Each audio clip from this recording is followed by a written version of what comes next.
Huwag tayong maging madamot. Lalo na dun sa mga tao na alam naman natin na pinagkaitan ng kakayahan. Hindi naman natin minamaliit si nanay, pero siyempre matanda na rin at isa pa walang bahay. So masasabi nating pinagkaitan na ng kakayahan para mamuhay. Hanggat kilala mo ang sarili mo, hindi mo kailangang ipaliwanag sa ibang tao kung ano ka. Ganun lang kasimple mga classic.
Alright, uwian time na mga ka-classic.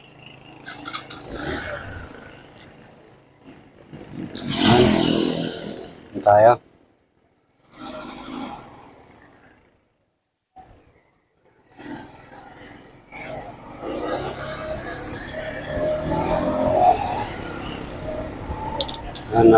Uwian time na naman mga classic. Nakakapagod na araw.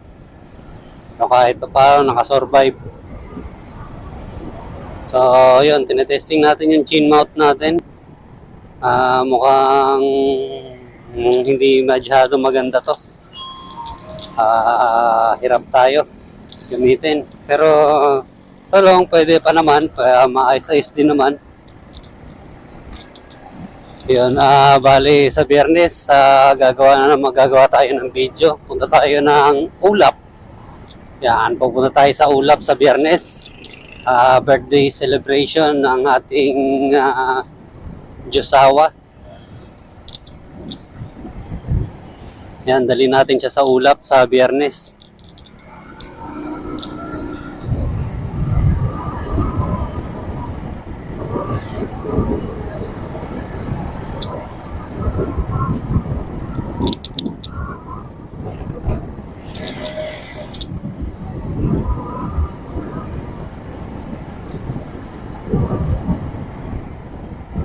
Medyo di maganda, nakatingala tayo.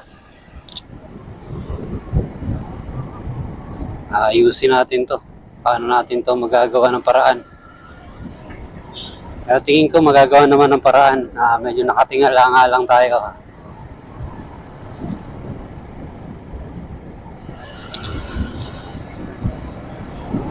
Medyo mabigat yung cellphone eh. Binababa niya yung ating helmet.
Pero ayos sana yung pagkaka-stabilize nito. Kung mas okay ito para sa akin, mas okay ito mga classic. Maganda pagkaka-stabilize ng camera natin. Yun nga lang, medyo hirap tayo dahil nakatingala nga tayo. Masyadong mababa yung titignan natin kung paano natin ma-adjust ng mga classic. Kailangan kasi sa daan pa rin nakapokus tong camera natin. In case na merong aberya, kitang-kita agad. Bali bukas pupunta tayo ng munisipyo.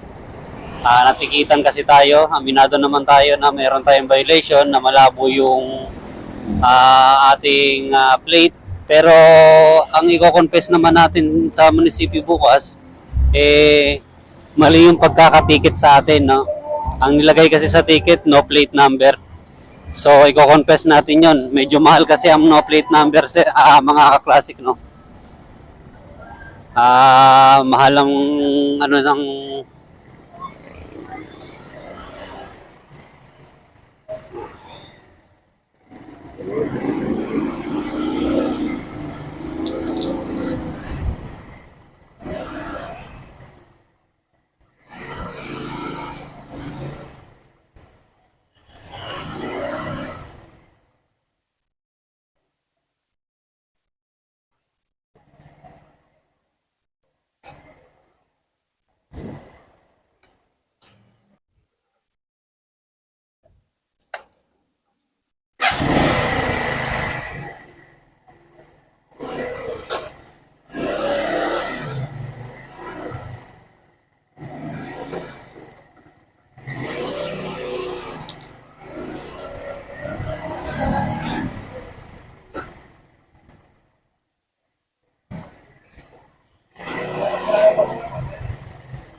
So, tingnan natin mga klase kung makikita natin yung matanda dito sa may bakery. Actually, mga classic, no, kada uwi ko po, araw-araw natin binibigyan to ng tinapay. Minsan binibigyan din natin to ng kanin. Pero hindi tayo nagbibigay mga classic ng pera, no? Hindi ko talaga inugali na magbigay ng pera sa mga homeless, no? Hindi ko talaga siya inugali. Kasi kung magbibigay man tayo, ika nga, pagkain na lang. At least, sigurado pa tayo nakakainin na lang nila. No? Kasi pag pera, mga classic, mahirap eh. No?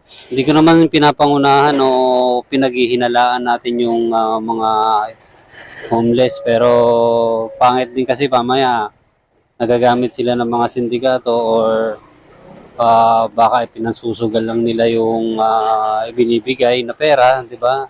Hindi natin alam kasi pagkatapos nating ibigay, yun na yun. No? So nakikita natin si nanay dun sa gilid. No? Ayun. Nandito si nanay. So pwede nating bilihan to si nanay ng tinapay. Kailangan gigilid tayo. Medyo malaki tong truck na to.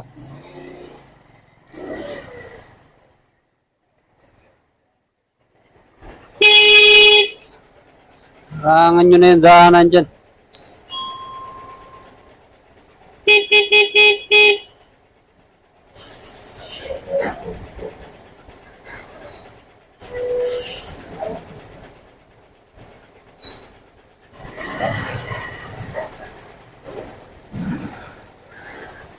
Daanan, dumiretso kayo.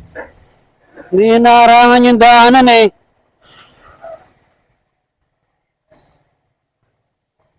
Nambili naman natin ng tinapay si nanay. Sensya na kayo mga classic. Nainis kasi ako sa ganyan. Kita naman nilang may daanan doon. Harangin pa talaga.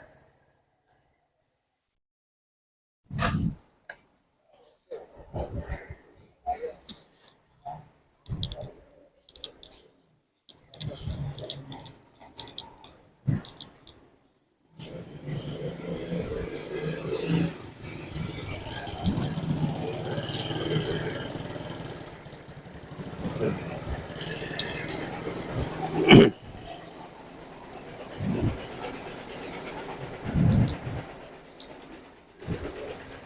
ito nga be ah. Dalawa be.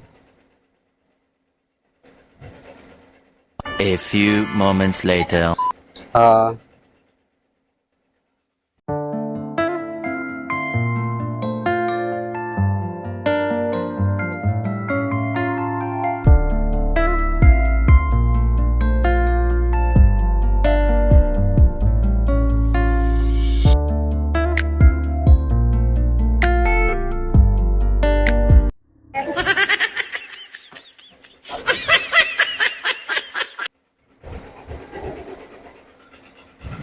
Two hours later. okay na yan be.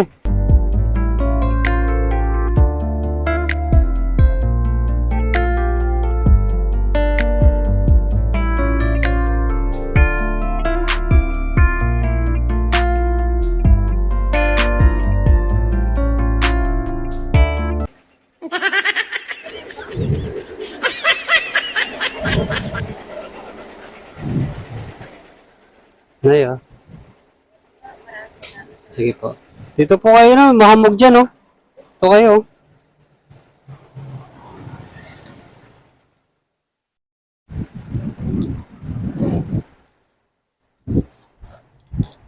So, ayan na, binigyan natin ng makain muna si nanay. Wala rin tayong pera. Yan, nahuli tayo eh, natikitan tayo. Kanin sana bibigyan natin kay nanay, kaya lang eh, hindi pa rin nakain yung aso ko. So, pati ako hindi pa rin nakain, kaya bumili ako ng pagkain namin. Ito, ng aso ko.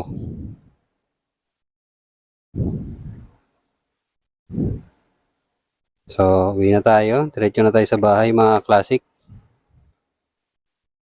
Let's go!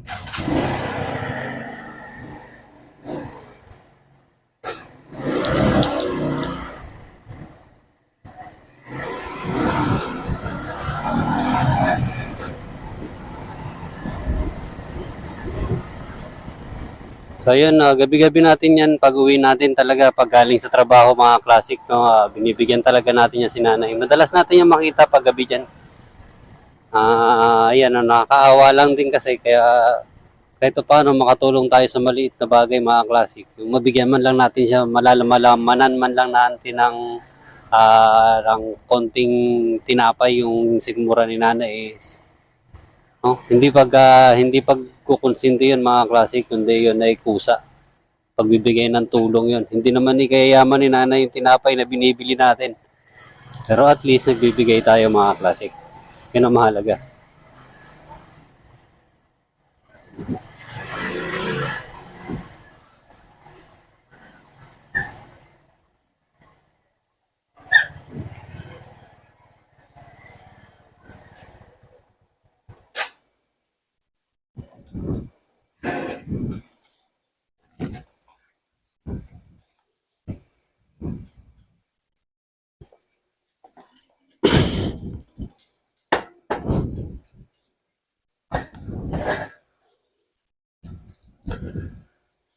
Alright, nandito na tayo mga classic.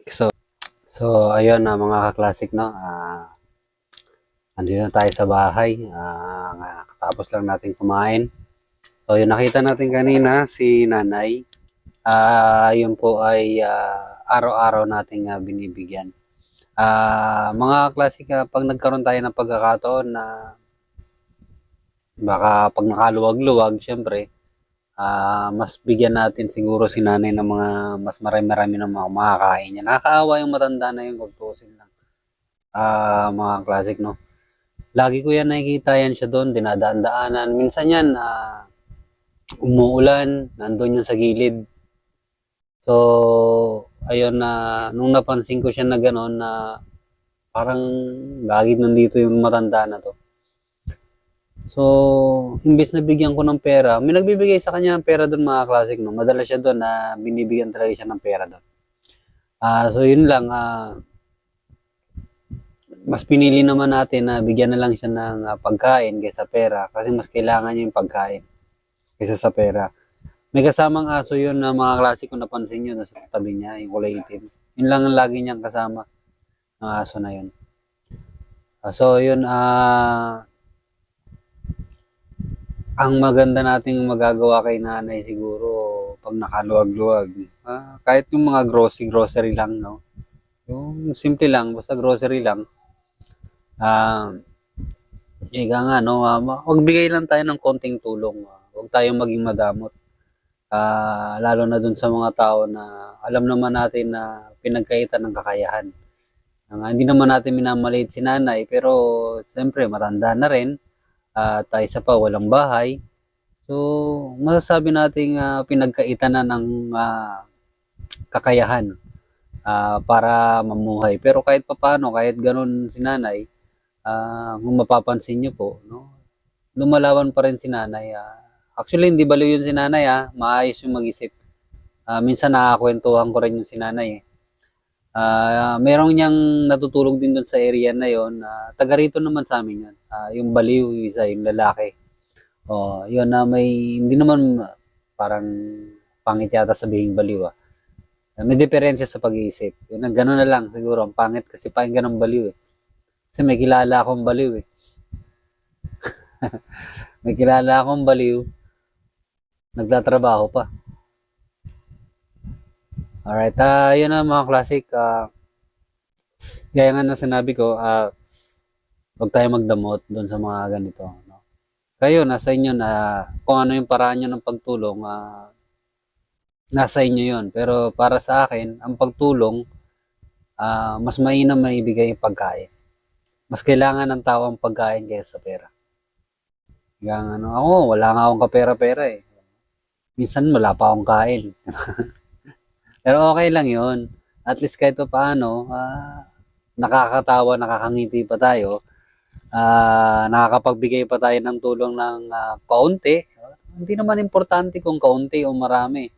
No, ang mahalaga meron. No? Huwag tayong magdamot ng gana. Huwag natin ipagdamot dun sa ibang tao. Yung kaya naman nating ibigay. So yun mga klasik. Sana may mga vlogger din tayong may mga vlogger din naman tayong mga naka-subscribe sa atin, no? Tulungan niyo ako mag-isip mga tol kung paano natin tutulungan to si nanay.